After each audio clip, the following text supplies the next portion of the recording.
Hello, everyone, and welcome back to another episode of the Cup Duet Reviews. My name is Jillian Robinson. I am the Associate Artistic Producer here at Cup of Hemlock Theatre. And today I am joined by the lovely Ryan Borochovitz, one of our co-artistic producers. Ryan, how are you? I'm doing all right, Jill. How are you? I am also doing all right. Thank you so much. Today, Ryan and I are going to be discussing the play Heartless. So this is a new play happening at the Appy Studio here in Toronto. It's produced by Favour the Brave Collective, and it is written by Genevieve Adam. And Genevieve is the playwright of Smokeville, which was a show that we reviewed for Fireworks Festival at the latter half of 2023. And so today we're going to be talking about her play Heartless. And Heartless is the third installment of this new France Trilogy that Genevieve has written. It stars a fantastic cast and is under the direction of Tyler J. Seguin. So we're going to discuss and unpack and do all the glorious things. But before we dive too far in, we all know the drill. Ryan, our icebreaker, what is in your cup? Okay, so for my cup, I am just having a nice little warm cup of tea. We just got back from the theater and it's awfully cold out. But I tried to pick a thematically relevant cup to the show. Couldn't find one, but I got the next best thing. This is a mug. I don't think I've ever used this on the cup before, but it's from a French-Canadian clothing retailer called AUB44. It's a clothing store chain. I don't think there's a lot of locations in Ontario, but when I lived in Ottawa, I worked and folded shirts at this very establishment, and on the anniversary of the store, all the employees got a mug. So that is the mug I have today, fitting with the new France themes and setting of the show. I did my best. How about you? Nice. What's in your cup? Oh, I love that. I am drinking also a tea out of the cup. The classic. We, like Ryan said, we are recording this right after seeing the show, so it is a little bit later at night too. So I have a cozy chamomile going in here. It's going to keep me warm and ready to relax. And I also have some water because hydration station as always. All right. So Ryan, why don't you do the thing, which is give us a lovely little synopsis of the show that we saw. Okay, yeah, this is a tough show to synopsize. Yeah. But in the spirit of non-spoilers for this first bit, and then we'll put up a spoiler shield later, I will do my best. So it's set in, I believe, the 17th century in New France, the land that would go on to be called Canada during the early colonial era. There's a lot of conversations in this about Cartier specifically, and Champlain to a slightly lesser extent. So, if anybody, our Canadian viewers, remember a lot of this history from their elementary school social studies, you can kind of be like, oh yeah, those are names I remember, probably. How am I doing so far? Okay, so our plot centers around two young Indigenous women, I would say, are maybe our focal characters, who are on a bit of a, we could call a manhunt for a runaway priest that we are. I'm trying to think. I feel like I'm already off to a bad start because the order of the way that we receive information is also interesting in here, because there's several different pockets of characters that we realize are all intertwined, but we don't realize quite as early on from these first appearances of the characters who's related to who and who knows who. A few characters use different names, like multiple different names, depending on the context. So that also makes it a little, difficult to follow in some of the early scenes. Not saying that's a problem. It's a bit of a puzzle box mystery. But yeah, it's set in these colonial times and we have various characters. But I guess short version of this is that we have a young widow named Marinette, who is a white settler character, and her husband has recently died. And that is kind of the main inciting incident of backstory that around which a lot of this plot is embroiled. The Indigenous characters, who I've already mentioned earlier, have some kind of quasi-familial relationship with her, and her mother is heavily involved in this. There's also this kind of like fur trapper, bounty hunter character who is also on the hunt for this priest. And again, in the spirit of no spoilers, I'll say that this priest is perhaps involved in some way with the death or disappearance of this young woman's husband, and a lot of these characters are converging upon each other, trying to not necessarily get to the bottom of what happened, although certain characters have invested interest in that, but make sure that this priest is able to perhaps give his testimony of what really went down. Without getting too deep into the weeds, I'd say that's probably as coherent of a basic plot summary you're getting from me at this point. Yeah. No, I think that's a fantastic sort of, overlay. And it is kind of vignette-y as well. So it's also one of those pieces, like, I think if you go back and see it again, you would probably have different pockets of information that would sit in the back of your mind. Yeah, and I will say we did just come from the show now, so I think we're going to be thinking about this show over the next few days and really marinating and be like, oh right, that person had a secret connection that I've just realized now. So yeah, apologies if our eagerness to get this review out is maybe making our descriptive capacities a little limited in some of these regards. But, we're going to go on a journey. Unpacking.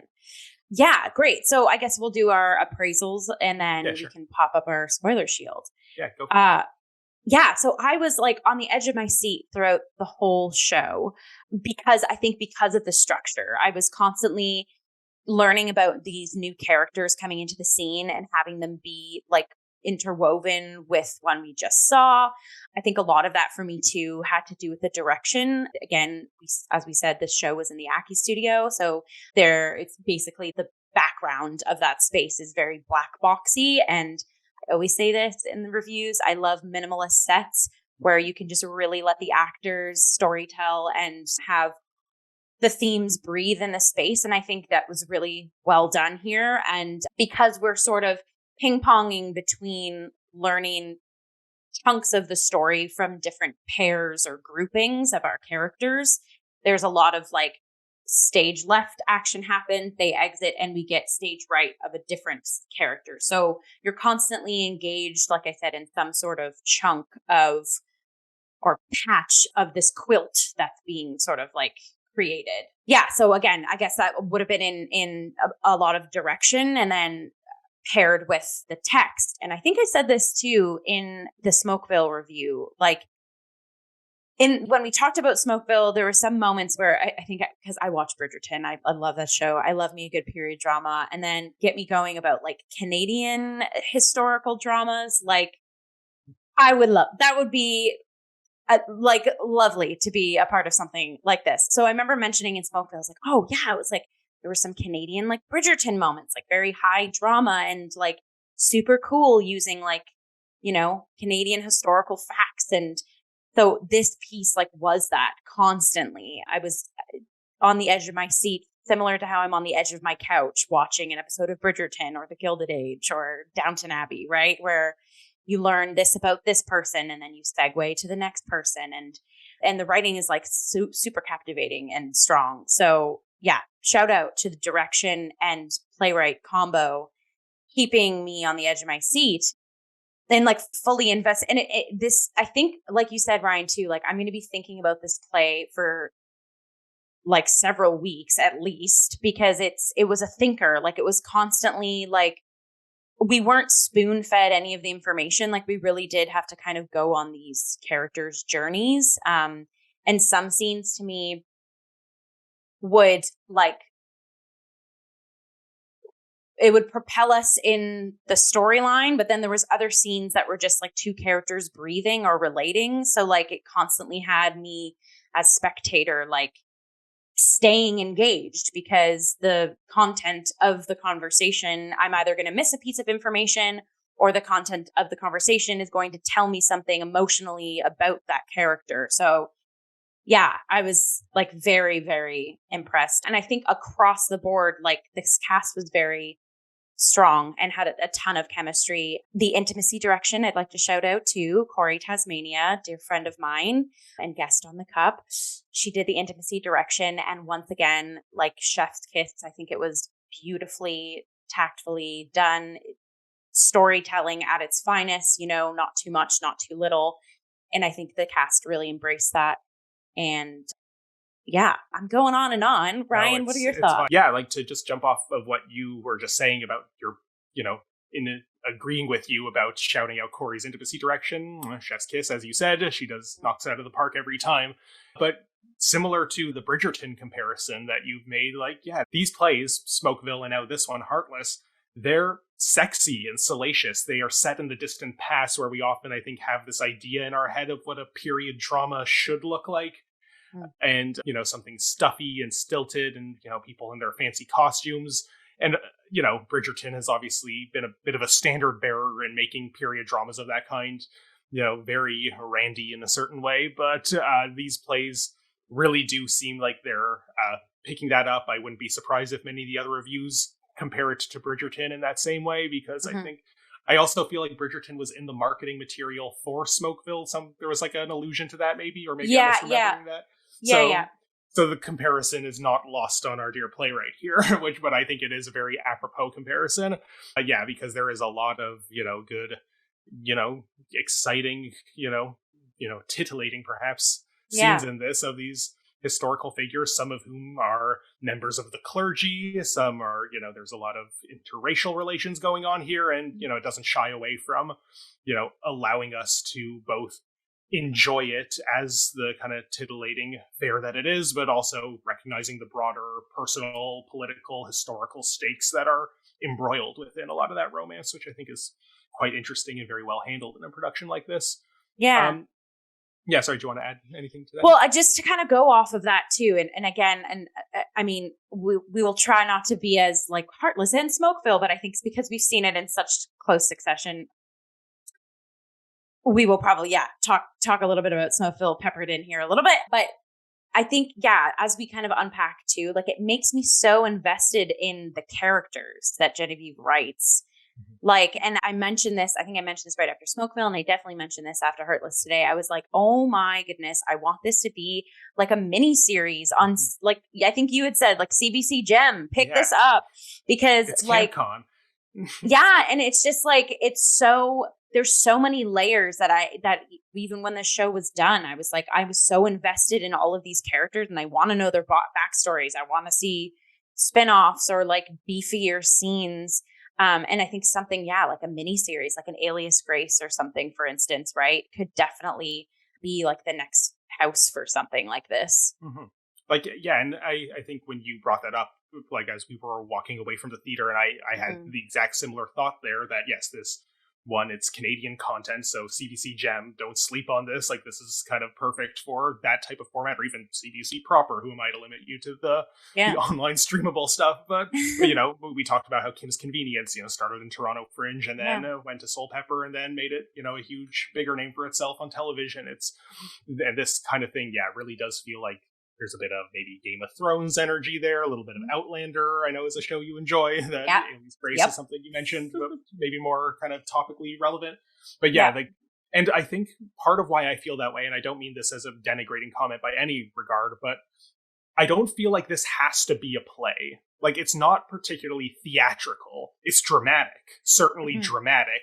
But I almost feel like medium-wise, there's nothing that really demands that it be theater, or that there's something about it that, like, this is why theater is the most appropriate format for it. I don't want to go, like, full Jordan Tannehill and say that it's where failed screenwriters go to the theater because they can't get their movies greenlit, but I do think this is a story, and I would say the same about Smokeville too, that I think maybe belongs in film or on TV as, like, a mini-series more so than on the stage. Nothing against the work at all, is just knowing that this kind of feels more like screenwriter language than playwright language in many ways. And wouldn't it be nice, I think, you maybe said something about this, as that, or maybe it was Mac, our other co-artistic producer who accompanied us to the show. One of you said something about how it's kind of nice that it started as a play, even if it was me. I said that. It was you. Okay, apologies. I'm not trying to give Mac credit for your No, it's fine. It's fine. But it's nice if it started as a play, and then when it does inevitably become a TV miniseries, it could say based on the play, and then that's fun, good theater rep. Love that. Definitely. I think before we do unpack the sort of like nitty gritty elements that the theater does give us for this piece, should we put up our spoiler shield now? I think it's about time. So what did we say the spoiler shield? So we're going to do like a spoiler knife / daggery thing. Like the knives in the show. Yeah, but we won't talk very much more because the image is up. And now we're in the spoiler zone. And now, yes, like the knives of the show. There's knives in this show. Who would have thunk it? Yeah. Yeah. So I guess, so just to kind of launchpad, go back to what I was saying about the theatrical elements that sort of lift this play. So like I said, it was in the Aki studio space and set up like proscenium style, but the stage place itself, the play space rather, was quite black box-ish. And by that, I mean, you had just kind of the legs of the theater, the just like sort of a neutral cyc at the back. And then you had this sort of prismy stepped structure that had like some like grass or earthier bound barriers around it to sort of act as our neutral, like nature woodland space. And then the cast, depending on, like I was talking about, where the scenes were either stage left or right, the cast would be responsible of like pushing in some wooden chairs and tables or stools. And yeah, and there were knives as props. There were drinking apparatuses. Yeah, lots of stabbing in this show. Yeah. Yeah. So that is the play space that we were in. And again, I loved how like minimalist it was. And I think, yes, talking to what you're saying earlier, Ryan, of how this piece is definitely very dramatic. And I think it very easily could live in a TV series. I don't think you were saying this either, but like I don't think it's not suited for the stage, but I think what they did with it was beautiful. Again, it had me so invested in the story. Transitions were effervescent, which we love effervescent transitions. And I thought like the lighting and the sound created a lovely ambiance. There were probably, I would say there were some moments that the sound and light, either for me personally, again, I was so invested in the characters and the story that really lighting and sound for me in this piece was like a garnish. But when I was sort of tuned in, for lack of a better word, sometimes there were moments where the sound didn't seem like earned or needed. And then also the like lighting shifts. Again, I thought the transitional lighting shifts were great, and that also might have something to do too with like the Aki Studio board itself, right? But yeah, that was just kind of my... Yeah. Sorry, Just to think of an example, I guess, of what maybe you're talking about, correct me if you had different examples or ideas in your head, but like, yeah, in one moment, one of the characters hits another character in the head with the blunt end of their knife, and it made like a doing sound effect or something that almost maybe a little cartoonish, like and then those kind of things can maybe, I get why they're there, but I don't know if it always necessarily fits the ambiance of where most of the sound, I think, like you said, garnishy and kind of suits more as like a background soundscape. I think is that kind of maybe what you're thinking of. Yeah, and even just scanning down at the program here, like we had original music design and mixing, additional audio design and mixing, and like sound design, and I thought like that alone was beautiful. I just think there were some moments that, like I said, it was warranted, or some moments where we didn't need it. But again, as like a new piece up on its feet and adding an extra layer to like the multifaceted story that's happening on the stage, like other people will probably think differently. And like I said, if I see this show again, my ear or, sight might think, oh my goodness, how did I miss that? Or that did add a wonderful moment, or it made me think or see things differently. But again, coming fresh off the press, that was my thought with that. No, I think that's fair. Yeah. Is there anyone in the cast you maybe want to shout out or talk about any of the actors in particular? It was a pretty like stacked ensemble cast of 7 actors. I don't think we have time to unpack each of them, but anyone you'd like to talk about? Yeah, so I want to talk about Darcy Gerhardt, who played Marinette. Apologies again, friends, if we are mispronouncing any of your names along this episode.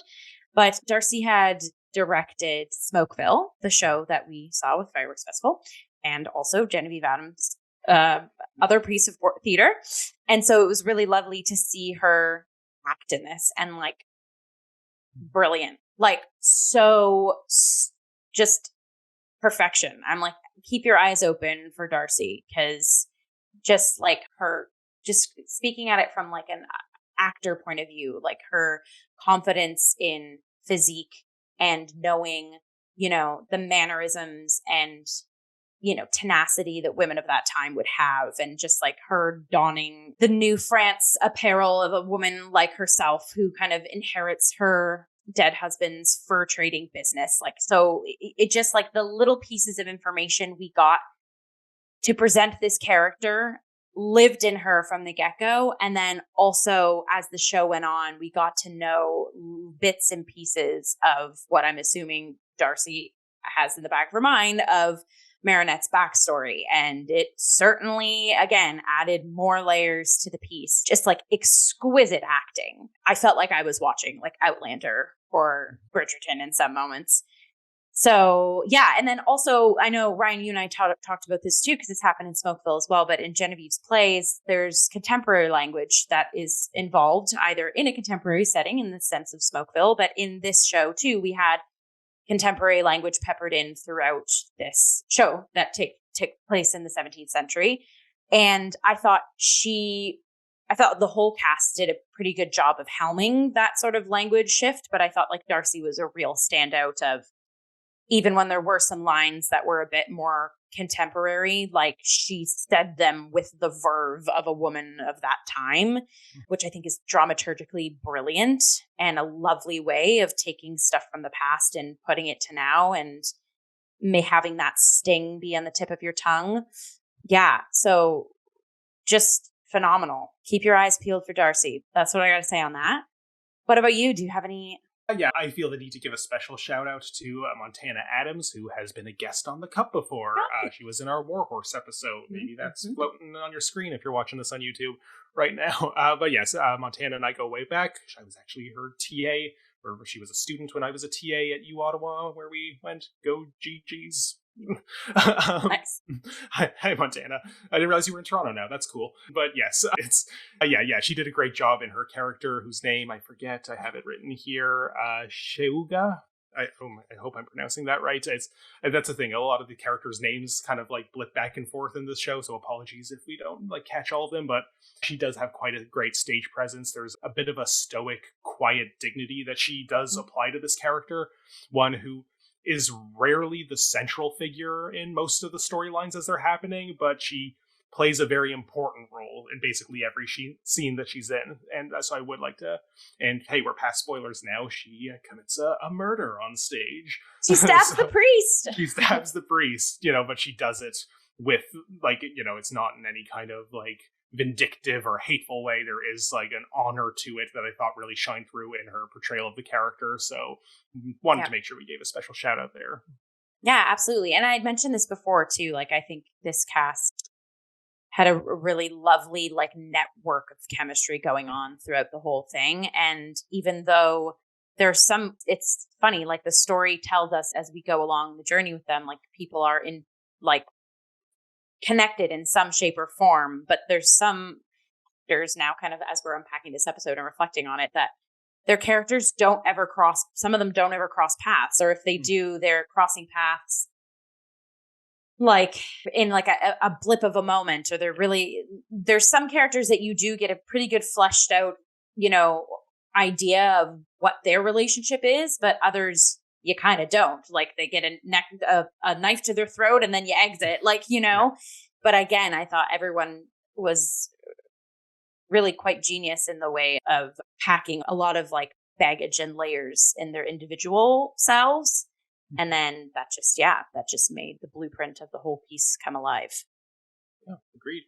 Anything else we want to add about? I don't know. I feel like we've been talking for a little while already. I think this is a play that's probably, clearly the fact that it presented me with some difficulty to even think of how do I do a good job of describing it. I do think because this is a layered piece, the complex plot with all the ensemble characters, as you said, kind of like passing by each other, or it takes a little while to fully tell, okay, what's your role and how do you know that person? It's something that's kind of just worth seeing, hearing us continue to talk about it. I don't know how valuable that is with that kind of thing. I do encourage people to go see it. It's a limited run. You have, one more weekend at this point. A couple small things, though, that I will add before we go.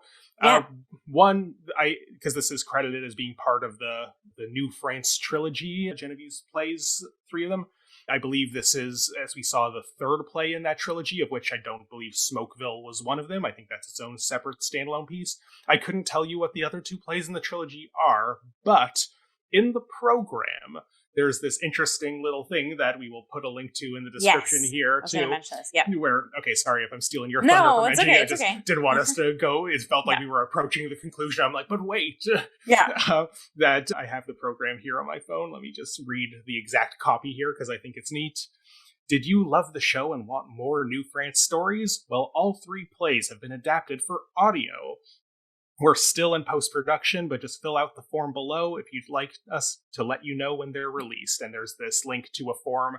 We will put that link in the description of this episode. Yes, we will. Because I do encourage people to check this out. And, hopefully, as I said, maybe it doesn't need to be limited to theater. It could also be an audio drama. It could also be a TV series, etc., etc. I am so excited for that audio drama. So I love audio dramas. I did I did an entire digital restoration series with Claire F. Martin. Hey, Claire, if you're watching this, an international cast of actors over the pandemic. That's what I was doing, where we through adaptations of restoration works like The Man of Mode, School for Scandal, The Rover, and we placed them into an audio drama format and added like period specific music and sound effects. And it was so rad. I love audio dramas. I actually don't think I've ever had a platform to say this on the Cup, but I'm very glad that it's happening now. So reading that, I was like, yes, because Ryan knows this about me. Once I start a series or an installment of something, I can't not watch it all. So, having heard this is the third installment in the back of my mind, I'm like, oh, but what was 1 and 2? And then little as we know, the link, wait, there's more. So I'm definitely going to check that out. We're definitely going to pop that link below. And something I'll add to this, because I think this is a thought that certainly occurred to me and maybe to a lot of people. Don't be put off by the fact that this is the third installment of a trilogy and be like, oh, well, I didn't see the first 2, so I shouldn't go see this show. As far as I could tell, again, not knowing much or anything about the other 2 shows in this trilogy, it's probably more, I would reckon, and please, anyone watching this, correct me otherwise if you know better, but I would reckon that it's more of a spiritual trilogy than a narrative trilogy, in that I don't think it's not like by this third episode we're getting the payoffs to character arcs that are set up in earlier ones. I would honestly be surprised if these characters themselves are even in the earlier plays, or maybe one of them is in another play and that's like a connective thread. But this is a standalone story, and I think it's probably more so the setting, themes, and joie d'essence. I don't know. I'm trying to be French in the spirit of New France, so I don't think I did a good job of that. But yeah, the essence itself is probably what connects them more so than recurring plots or characters. So don't let the fact that, it's part of a trilogy, I didn't see the whole series, prevent anybody from attending this piece. There's a lot, it's nice to see shows about this history that actually do embrace and favor Indigenous stories, even when they are written by settlers, and really having this empathetic view and understanding the complexity of colonialism is really what this piece is all about. I feel like we didn't emphasize that enough in the pre-spoiler element, but I do want to, I encourage people. It's at Aki Studio, which is run by Native Earth Performing Arts. Keith Barker was the dramaturg on this. Like, there's a lot of, good reasons to see this, and it certainly isn't a dry history lesson by any means. So, go check this out if you haven't seen it already. Yes. So this is, again, Heartless. It's produced by Favour the Brave Collective. It's a new play written by Genevieve Adam. As we've mentioned, it's the third installment in her New France trilogy, and it's happening at the Aki Studio only until January 14th. So as Ryan had mentioned a little while back, you have one more weekend to go out and catch this at the Aki Studio, and definitely go see it. And then also, if you see it live, then you can also listen to it when it becomes an audio drama, and you'll have some, compare and contrast feelings about that too. Great. So we will pop the link with all the information, and including the audio drama information, down below. And on that note, let's also plug the Cup, the episode you're listening or watching to right now. Go ahead and give us a like, a comment if you like, a subscription on YouTube, wherever you get your podcasts. We are Cup of Hemlock Theatre. And Ryan, where can folks follow you? Oh, you stole my thunder, because usually I did. I deflect and say, don't follow me, follow Cup of Hemlock. And even though you've gotten more specific about that, so I no longer need to, I'll still say, no need to follow me. Just send all that love to Cup of Hemlock. Most of what little I share on the little bit of social media I do use is just these episodes when they go live. How about you, Jill, someone who's actually active on social media? Where can people find and follow you? Yeah. So if you'd like to find and follow me, you can follow my artist Instagram account. It's at Jillian.Robinson96. Think about that for a moment. Yeah, I post covers, some workout motivation, because, we're coming into 2024 healthy and ready. And I post some upcoming projects I have down the line. So if you're interested, tune in to my account. But other than that, definitely tune into this piece.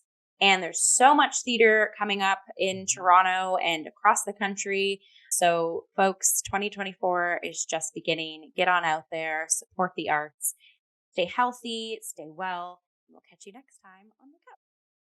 Bye. Cheers.